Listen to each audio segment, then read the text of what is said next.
నమస్కారం అండి.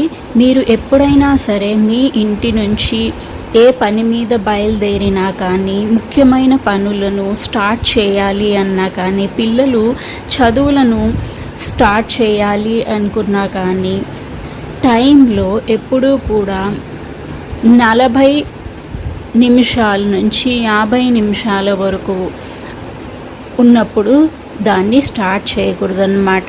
మీరు దానికంటే ముందు లేదంటే దాని తర్వాత, ఫర్ ఎగ్జాంపుల్ మీరు 6:40 నుంచి 6:50 లోపు, ఆ 10 నిమిషాల లోపు బయలుదేరకూడదన్నమాట. మీరు 6:35, 6:50 దాటిన తర్వాత మీరు వెళ్ళొచ్చు అన్నమాట.